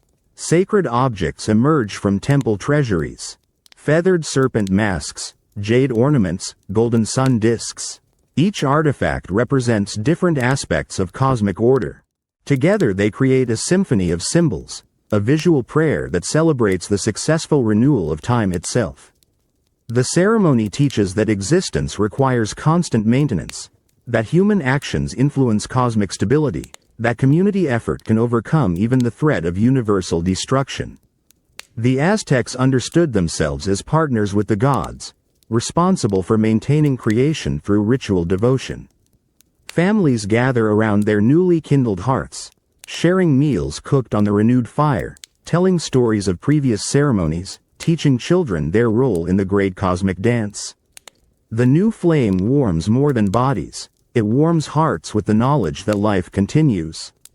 This ancient wisdom reminds us that renewal is always possible, that darkness, however deep, cannot overcome light willingly offered, that our actions, however small, contribute to the greater good.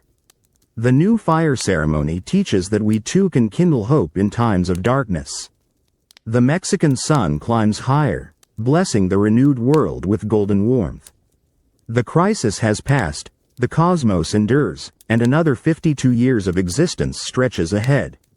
The people carry this blessing in their hearts, knowing they participated in creation's renewal. Feel the same hope that filled Aztec hearts on this morning of cosmic rebirth, knowing that you too can kindle light in darkness, can offer your own spark to renew the world around you. Rest now in this sacred knowledge. Chapter 14. The Buddhist Water Festival.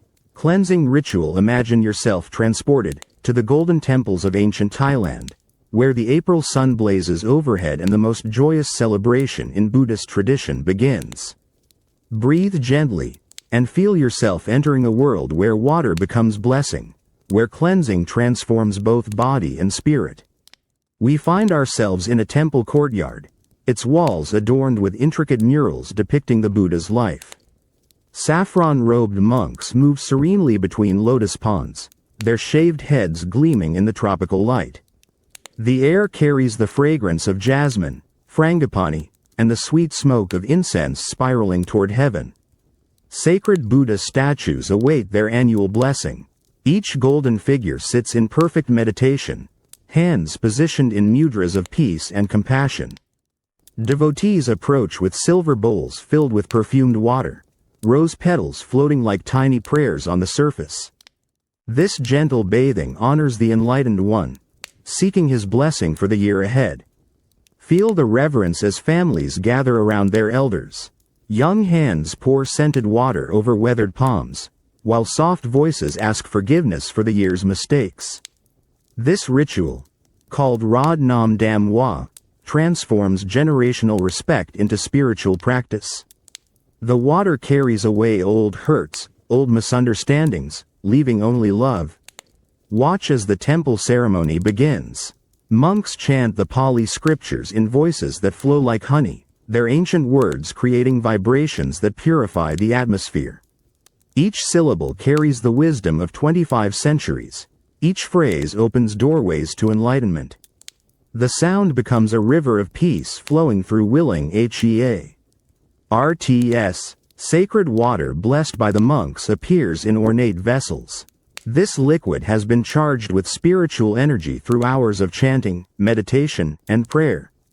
It carries the power to cleanse negative karma, to wash away the accumulated dust of worldly concerns, to refresh souls weary from life's struggles.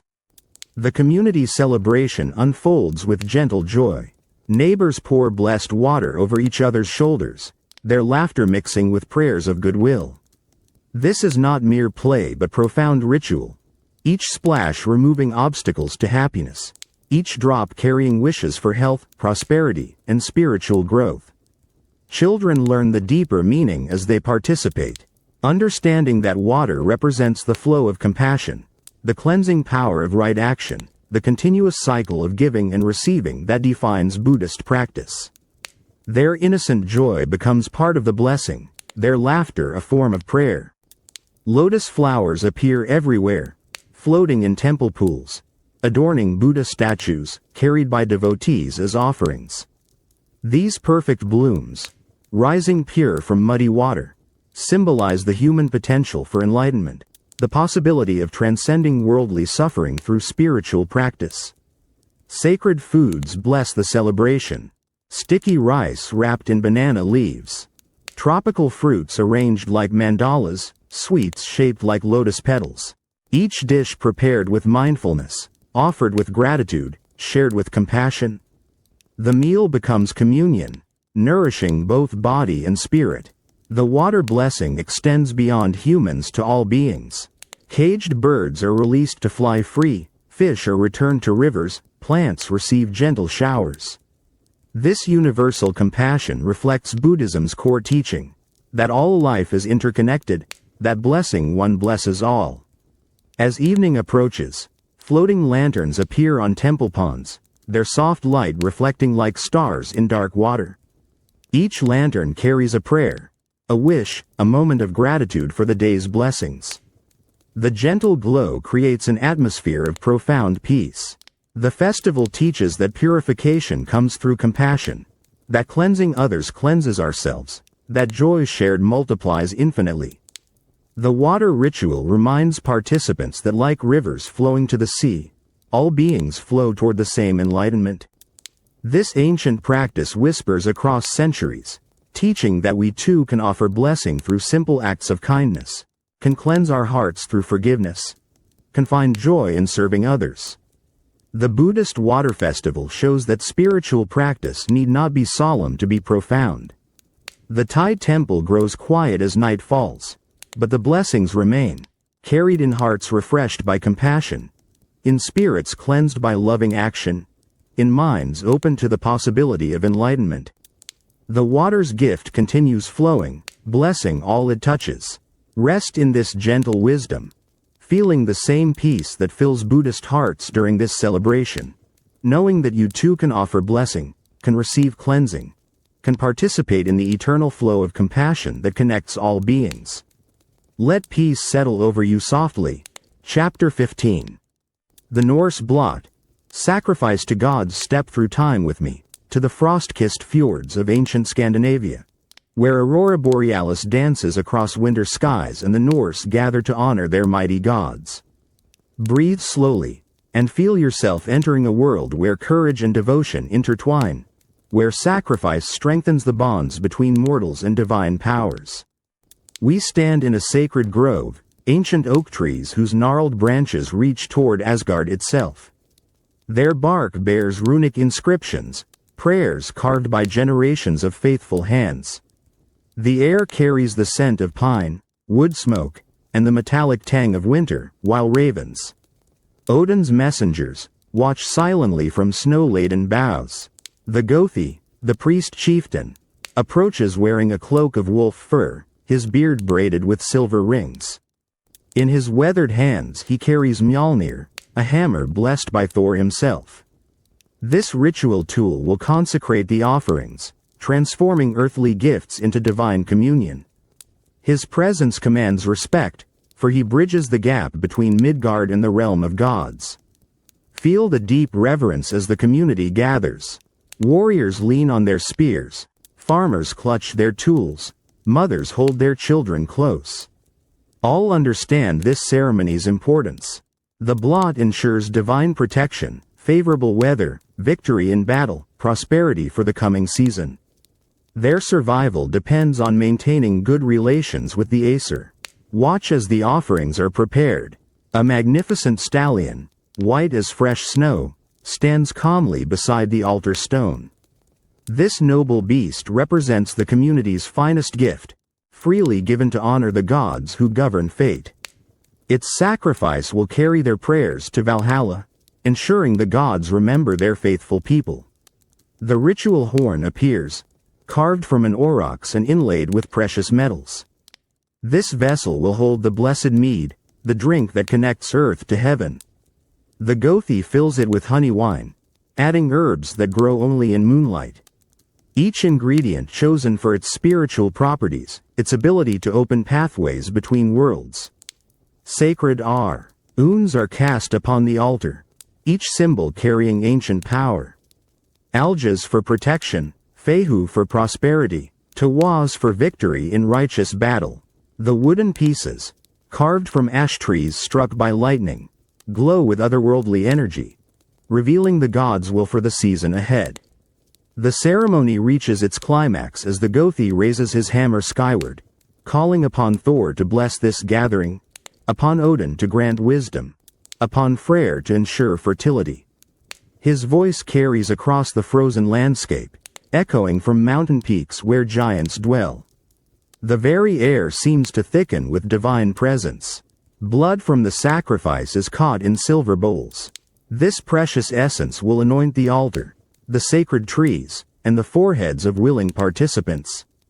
The red liquid represents life force shared between human and divine, a covenant written in the most valuable currency of existence. The blessed mead passes from hand to hand, each person drinking deeply, tasting honey sweetened by divine favor. The alcohol warms more than bodies, it warms spirits with the knowledge that the gods have accepted their offering. That protection and prosperity await the faithful.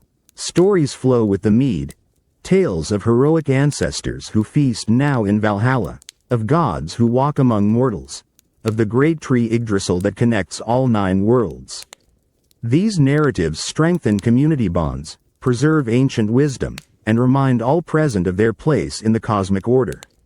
The ceremony concludes with the hanging of offerings in the holy trees.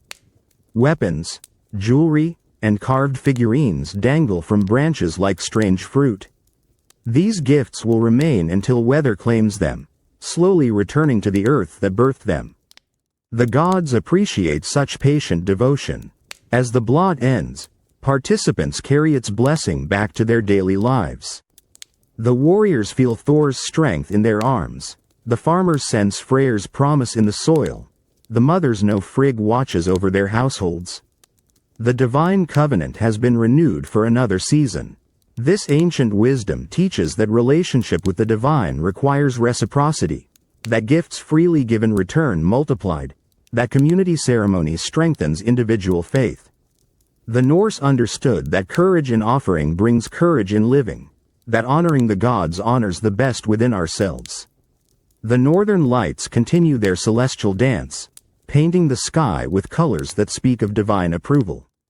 The aurora becomes a bridge between worlds, a reminder that the gods remain close to those who remember them with reverent hearts. Feel this ancient truth becoming part of you. Chapter 16. The Aboriginal Walkabout, Spiritual Journey. Feel yourself drifting gently to the vast red heart of Australia, where ancient songlines crisscross the continent like invisible highways, and a young Aboriginal man prepares for the most important journey of his life. Breathe slowly, and sense the endless sky stretching above the timeless landscape. We stand at the edge of the outback, where red earth meets azure heaven in a line sharp as a spear. The young initiate, barely past boyhood, receives final blessings from tribal elders. Their weathered faces carry the wisdom of 60,000 years, their eyes reflecting knowledge older than any written word. The walkabout begins at dawn, as the first light paints Uluru crimson. This is not mere wandering but sacred pilgrimage, a journey into the dreamtime where ancestors still walk, where every rock, waterhole, and tree holds spiritual significance. The land itself becomes teacher, guide, and testing ground. Feel the profound silence that surrounds him as he walks alone, carrying only a spear, a water container, and the songs his grandfather taught him. These melodies map the invisible pathways that connect all creation, each verse describing landmarks, water sources, and the spiritual beings who shaped the landscape. Watch as he follows the song lines, those ancient tracks that record the journeys of ancestral spirits. The rainbow serpent's path winds through valleys, creating rivers and waterholes. The seven sisters dance across the sky, their story written in star patterns and sacred sites. Every step connects him to this eternal narrative. The red earth beneath his feet pulses with ancestral presence. Each footprint joins millions of others, creating an unbroken chain stretching back to the first humans who walked this continent. He understands himself as part of this continuity, temporary guardian of eternal wisdom. Days pass in meditation and survival. The harsh landscape strips away everything unnecessary, revealing the essential self beneath social conditioning. Hunger becomes teacher, thirst becomes guide, solitude becomes companion. The walkabout transforms boy into man through direct encounter with truth. Sacred sites appear along his journey. Painted caves where ancestors left their handprints. Rock formations that mark important dreamtime events. Waterholes where creation spirits still dwell. Each location requires specific ceremonies, songs that must be sung, protocols that must be observed. The young man learns to read the land's subtle language. Cloud formations that predict weather, animal tracks that reveal water sources, plant signs that indicate seasonal changes. This knowledge ensures survival, but more importantly, it deepens his connection to country, to the living landscape that shapes Aboriginal identity. Visions come in the desert heat. Ancestral beings appear in shimmering mirages, offering guidance, testing resolve, sharing secrets that can only be learned in solitude. These encounters bridge the gap between physical and spiritual worlds, between individual consciousness and collective memory. The didgeridoo's voice echoes across the landscape, played by unseen hands, its deep tones vibrating through earth and bone. The sound carries messages from the dreamtime, reminding the young initiate that he walks in the footsteps of heroes, that his journey continues their eternal story. Bush tucker sustains both body and spirit. Witchetty grubs provide protein. Native fruits offer vitamins, medicinal plants heal minor ailments. Each meal becomes communion with the land, acknowledgement of the reciprocal relationship between human and environment. The Southern Cross wheels overhead, its pattern telling stories of creation, navigation, and seasonal cycles. The young man learns to read the night sky like a book, understanding his place in the cosmic order, his responsibility to preserve and pass on ancient knowledge. Weeks of solitude culminate in profound transformation. The boy who left the tribe has died, replaced by a man who understands his connection to all creation, who carries ancestral wisdom in his bones, who can navigate both physical and spiritual landscapes with confidence. The return journey begins when the land itself signals readiness, perhaps through a dream, a vision, or simply an inner knowing that the initiation is complete. The young man retraces his steps, but he is no longer the same person who began this sacred journey. His arrival back at the tribal camp marks celebration, but also responsibility. He now carries obligations to preserve the songlines, to teach younger generations, to maintain the delicate balance between human needs and environmental sustainability.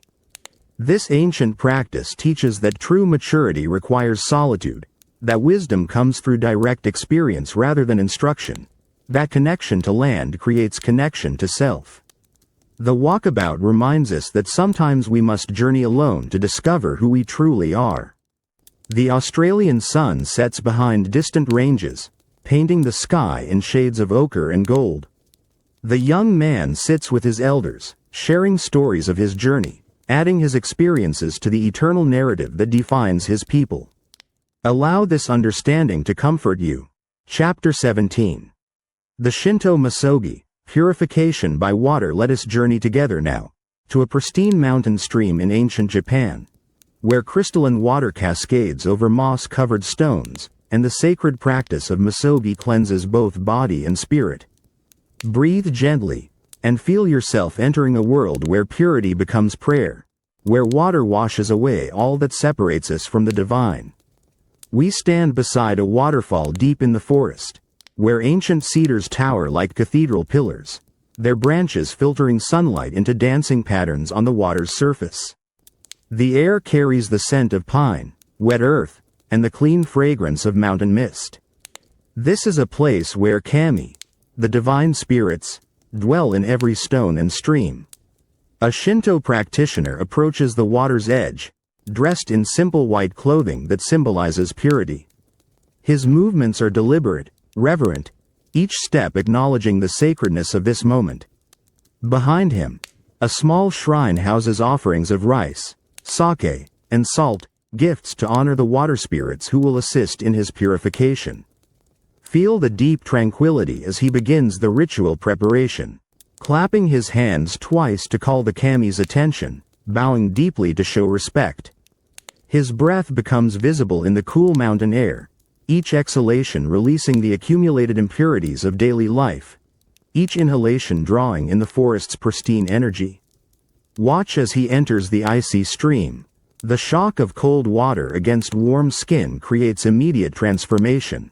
Physical discomfort burns away mental distractions, leaving only pure awareness, pure intention.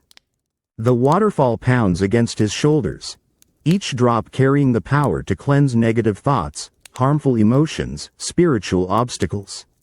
The practitioner chants ancient Norito, Shinto prayers that have echoed through these mountains for centuries. His voice mingles with the water's song, creating harmonies that seem to awaken the very stones. The words invoke purification, protection, and connection to the divine essence that flows through all creation. Sacred mudras accompany the chanting, hand positions that channel spiritual energy, direct divine power, and create protective barriers around the purified soul. Each gesture has been refined through generations of practice, each movement opening pathways between human consciousness and kami presence. The waterfall becomes a living temple, its cascade forming pillars of liquid light. The practicio, NER, stands within this natural cathedral, allowing the water to strip away everything false, everything unnecessary, everything that obscures his true nature. The misogi reveals the divine spark that burns within every human heart. Minutes stretch into timeless moments as the purification deepens. The boundary between self and water begins to dissolve. The practitioner experiences unity with the stream, the forest, the mountain itself. This is the goal of misogi, to remember our fundamental connection to all existence. Sacred salt is scattered on the water's surface, its white crystals dissolving like prayers made manifest. Salt purifies, protects, and creates boundaries between pure and impure. The mineral's ancient power combines with water's cleansing energy, creating a perfect medium for spiritual transformation. The ritual concludes as the practitioner emerges from the stream. His skin glows with more than cold, it radiates the inner light that misogi reveals.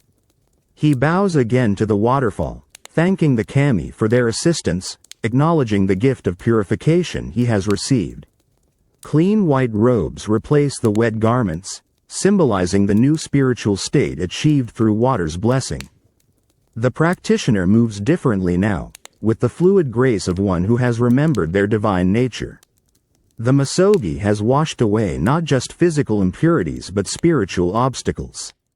This ancient practice teaches that purification requires courage, that cleansing demands willingness to face discomfort, that true purity comes from within but can be awakened through external ritual. The Shinto understanding recognizes water as a divine messenger, capable of carrying away what no longer serves.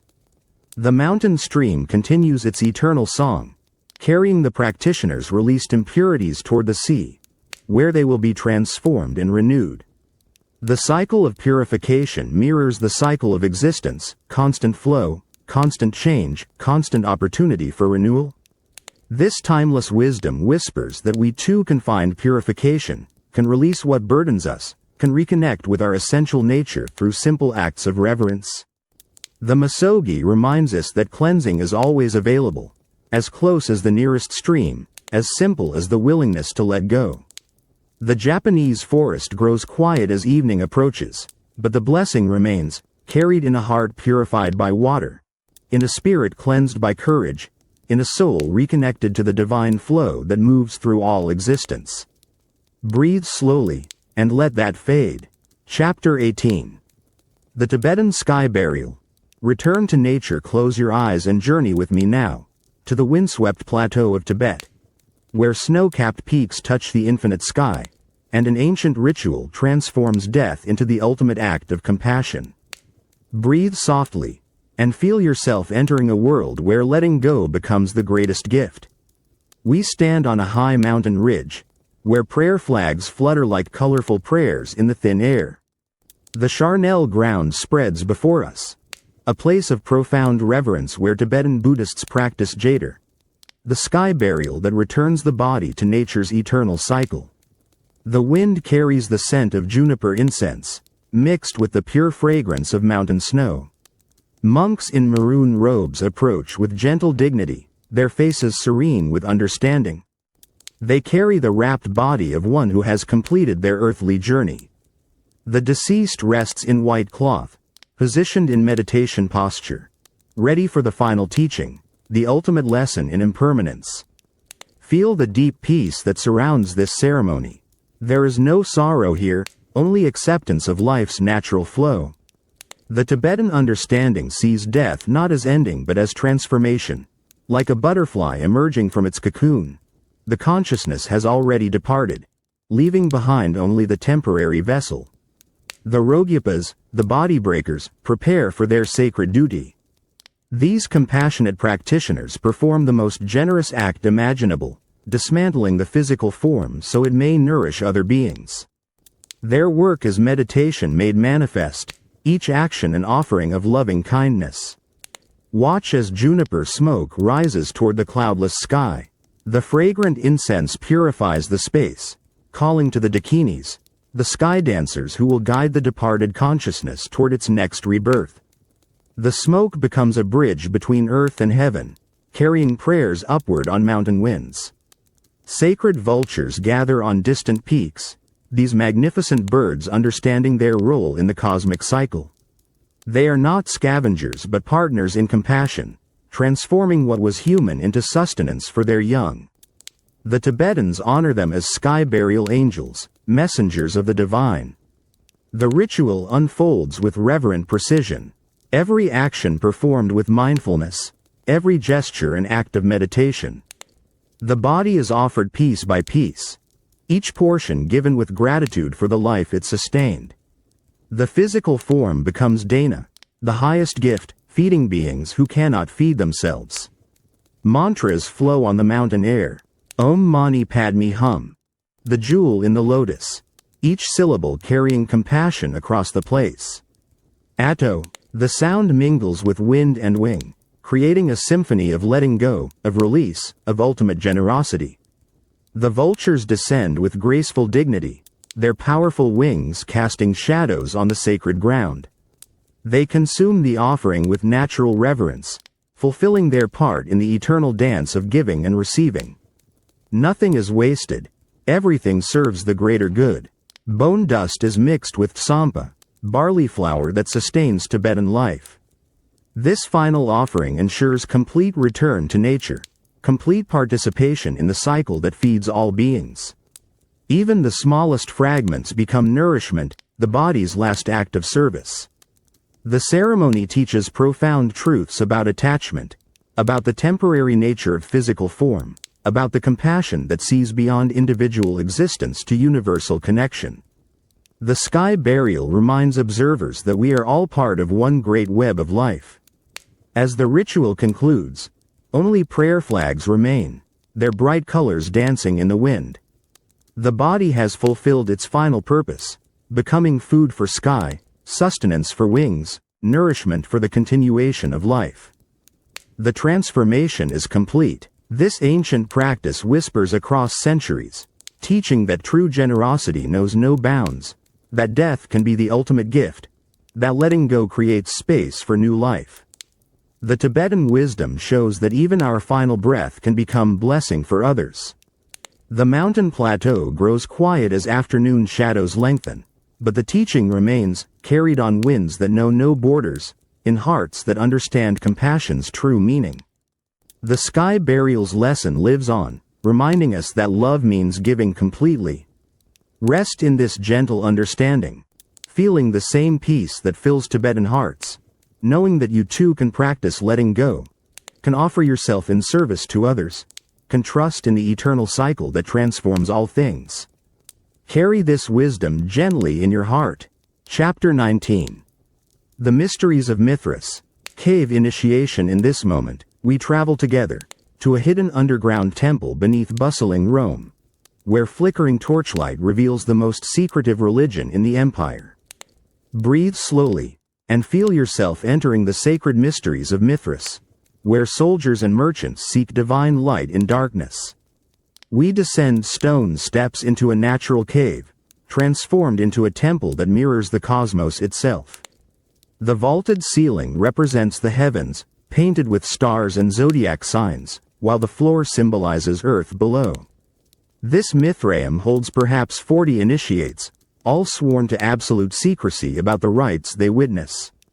The Tauroctony dominates the sacred space, a magnificent relief showing Mithras slaying the cosmic bull. His Persian cap and flowing cloak catch the torchlight, while the bull's blood flows to nourish all creation.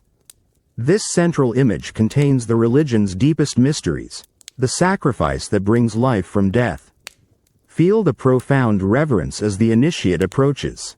A Roman centurion seeking spiritual advancement beyond his current grade of miles, the soldier. He has proven his courage in battle. Now he must demonstrate spiritual bravery, facing trials that will transform his very soul. The pater, the father priest, emerges from shadows wearing the lion mask of his highest grade. His voice echoes in the confined space as he speaks the ancient formulas, words passed down through generations of initiates. Each syllable carries power. Each phrase opens doorways to divine understanding. Watch as the initiation begins with purification. Sacred water blessed by Mithric prayers cleanses the candidate's hands and face. Honey touches his tongue, sweetening his words for divine communion. These simple acts prepare him for the profound transformation ahead. The ordeal unfolds in stages, each test designed to strip away worldly attachments, to reveal the divine spark within. The candidate faces symbolic death, burial in earth, resurrection through fire. These trials mirror Mithras's own journey, his victory over darkness and chaos. Torches illuminate sacred objects, the sacred meal of bread and wine, prefiguring communion with the divine. Ritual daggers that represent the power to cut through illusion. Masks of various animals, each symbolizing different spiritual qualities needed for advancement. The maiste, fellow initiates, witness in support of silence. They remember their own trials, their own moments of spiritual breakthrough. The community bonds forged in these depths run deeper than blood, stronger than any earthly loyalty. They are brothers in the light. Sacred formulas are whispered, passwords that will identify the initiate to Mithric communities across the empire. These secret words open doors, create instant fellowship, provide spiritual refuge in a world often hostile to mystery religions. The knowledge becomes both privilege and responsibility. The grade of Korax, the Raven, is conferred with ancient ritual. The new initiate receives his sacred meal, his first taste of the divine banquet that awaits the fully enlightened. The bread and wine carry more than nourishment, they carry the essence of Mithras himself. The ceremony teaches that light conquers darkness, that individual courage serves cosmic order, that spiritual advancement requires both personal effort and divine grace. Mithras offers salvation to those brave enough to seek it, wise enough to preserve its mysteries. Fellow soldiers embrace the new Korax, welcoming him into their spiritual brotherhood. They understand that battlefield courage and spiritual courage spring from the same source, that serving Rome and serving Mithras align in perfect harmony. The religion strengthens rather than weakens their earthly duties. As the ritual concludes, the Mithraeum returns to seeming silence, but the transformation is permanent. The initiate carries Mithric light within his heart, ready to face whatever challenges await. His spiritual armor proves stronger than bronze, his divine knowledge more valuable than gold. This ancient mystery teaches that truth must sometimes be hidden to be preserved, that the most profound wisdom comes through personal experience rather than public teaching, that spiritual communities can flourish even in hostile environments. The Roman streets above continue their daily bustle, unaware of the sacred drama enacted below. The Mithraeum keeps its secrets, as it has for centuries, as it will until the last initiate draws breath. The mysteries of light endure in darkness. Feel the same strength that filled those ancient hearts, knowing that you too can seek divine light, can face spiritual trials with courage, can find community among fellow seekers. Rest now in this sacred knowledge. Chapter 20. The Sacred Thread. Threads of faith. Imagine yourself transported, across time and space, to witness the final sacred ritual that weaves together all we have experienced. Breathe gently, and feel yourself entering a timeless realm where every thread of faith, every strand of devotion, creates one magnificent tapestry of human spiritual longing. We stand in a place beyond geography, where representatives from every tradition gather in harmony.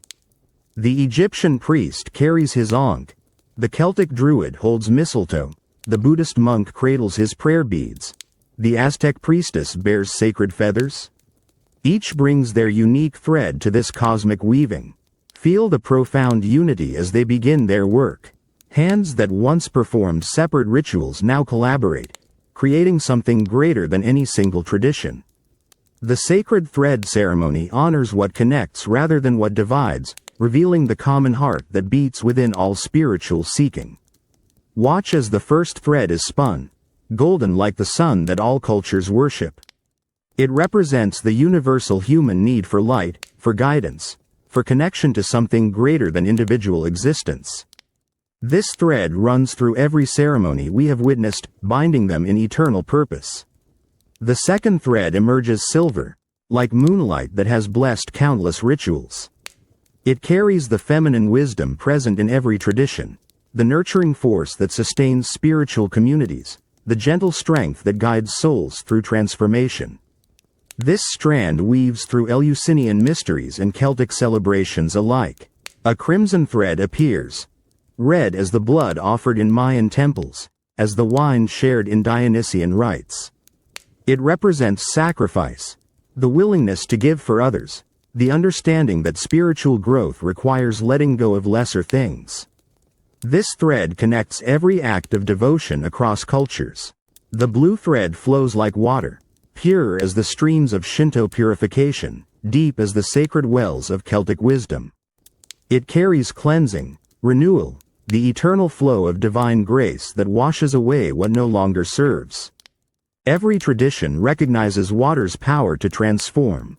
Green emerges like the earth honored in countless ceremonies, fertile as the fields blessed by Incan sun festivals, alive as the plants offered to Norse gods. This thread represents our connection to the natural world, the understanding that human spirituality and earthly cycles intertwine. White thread joins the weaving, pure as the robes of Zoroastrian priests, bright as the light sought in Mithric caves. It symbolizes the divine essence that every tradition seeks, the ultimate reality that transcends cultural differences, the truth that unites all seeking hearts. The threads begin their eternal dance, weaving patterns that mirror the cosmos itself. Spirals like Celtic knotwork, mandalas like Tibetan sand paintings, geometric forms like Islamic art. The design encompasses every sacred symbol, every holy pattern that has guided human devotion. Sacred sounds accompany the weaving. Tibetan bells ring with Egyptian chants. Norse drums beat with Aboriginal didgeridoos. The music creates harmony from diversity, showing how different voices can create perfect symphony. The sound itself becomes another thread in the cosmic tapestry. As the weaving continues, the pattern reveals itself. A magnificent mandala that contains every sacred image, every holy symbol, every divine representation humanity has ever created. At its center burns a flame, the eternal light that every tradition seeks, the divine spa. Arche that connects all beings. The completed tapestry shimmers with otherworldly beauty, each thread distinct yet inseparable from the whole, every tradition visible yet part of something greater. The sacred thread ceremony teaches that diversity strengthens rather than weakens spiritual truth, that many paths can lead to one destination. This final ritual reminds us that we are all weavers, adding our own threads to humanity's spiritual tapestry. Our prayers, our devotions, our acts of love become part of the eternal pattern, connecting us to every seeker who has ever lived, every heart that has ever yearned for the divine. The ceremony concludes as the tapestry rises, floating like a prayer flag in cosmic wind. Its threads catch starlight, reflecting the beauty of unified diversity. The sacred weaving will continue as long as humans seek meaning, as long as hearts reach toward transcendence. Rest in this understanding, feeling yourself part of this eternal tapestry, knowing that your own spiritual journey adds beauty to the whole, that your seeking connects you to countless others across time and space. Let peace settle over you softly, and now, as our journey through 20 sacred rituals draws to its gentle close, breathe deeply. And let yourself settle into the profound peace that comes from touching the eternal. Feel your body sinking deeper into comfort, your mind releasing the day's concerns, as we reflect on the timeless wisdom we have witnessed together. We have walked the sacred way to Eleusis, where ancient Greeks discovered that death is transformation, not ending. We have stood beside Egyptian priests as they opened the mouth of eternity, ensuring safe passage to the afterlife through ritual precision. In Persian fire temples, we witnessed flames that have burned for centuries, teaching that divine light conquers all darkness. Our spirits soared with native plains dancers, who understood that individual sacrifice serves the greater good. We breathed the sacred smoke of Vedic fires in India, where offerings transform matter into prayer, ascending to nourish the gods themselves. In moonlit Greek groves, we danced with Dionysian mysteries, learning that ecstasy and transcendence walk hand in hand. We witnessed Mayan bloodletting, where royal sacrifice sustained the cosmos, and Roman Lupercalia, where naked priests renewed the eternal city through purification.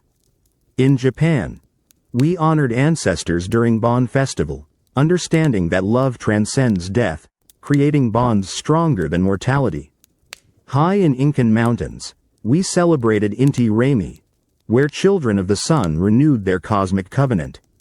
Celtic Samhain showed us the thin places, where worlds touch and spirits speak, while at Delphi's oracle, we heard Apollo's voice offering divine guidance to seeking hearts. Aztec new fire ceremonies taught us that darkness, however deep, cannot overcome light willingly offered. In Buddhist temples, we discovered that compassion flows like cleansing water, washing away all that separates us from peace. Norse blot reminded us that relationship with the divine requires reciprocity, that courage in offering brings courage in living. Aboriginal walkabout revealed that solitude teaches what no words can convey, while Shinto misogi showed us that purification comes through embracing what challenges us. Tibetan sky burial demonstrated the ultimate compassion, transforming even death into gift. In Mithric caves, we learned that some truths must be hidden to be preserved, that spiritual communities can flourish even in darkness. And finally, the sacred thread ceremony wove all traditions into one magnificent tapestry, showing how diversity strengthens rather than weakens spiritual truth.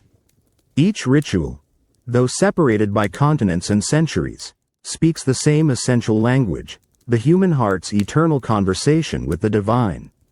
Whether through fire or water, dance or stillness, individual meditation or community celebration, all seek the same sacred connection, all reach toward the same infinite source.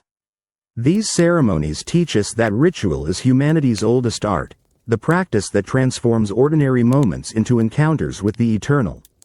Through repetition, reverence, and intention, simple actions become doorways to transcendence. Lighting a candle becomes communion with cosmic fire. Sharing a meal becomes participation in divine abundance. Speaking a prayer becomes conversation with infinite love. The sacred rituals remind us that we are not separate beings struggling alone, but part of an eternal community that includes all who have ever sought meaning, ever reached beyond themselves, ever touched something greater than individual existence. When we honor these traditions, we honor the best within ourselves, the part that knows we are more than flesh and bone, more than daily concerns and temporal worries. Feel this understanding settling into your bones, into your breath, into the very rhythm of your heart. You are connected to every seeker we have encountered tonight, every priest and priestess, every devotee and pilgrim who has ever offered their soul to something sacred. Their courage becomes your courage, their faith becomes your strength, their peace becomes your rest.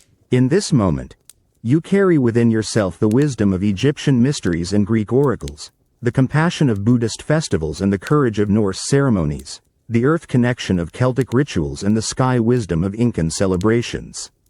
All these traditions live on in you, in your capacity for reverence, for wonder, for connection to the sacred that surrounds us always.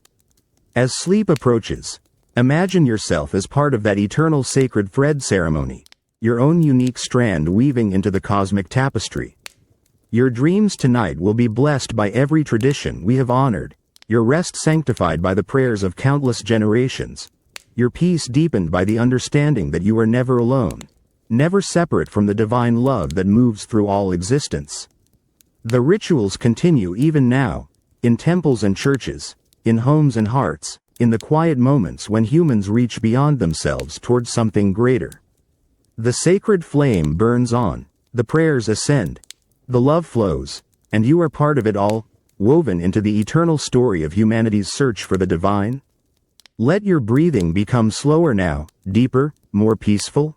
Feel yourself cradled by the accumulated blessings of every ceremony we have witnessed, protected by the prayers of every tradition we have honored, surrounded by the love that flows through all sacred rituals across time and space. The ancient wisdom whispers its final blessing, that you are beloved, that you are connected, that you are part of something magnificent and eternal. Rest now in this sacred knowledge. Sleep in this holy peace. Dream in this divine love. Good night.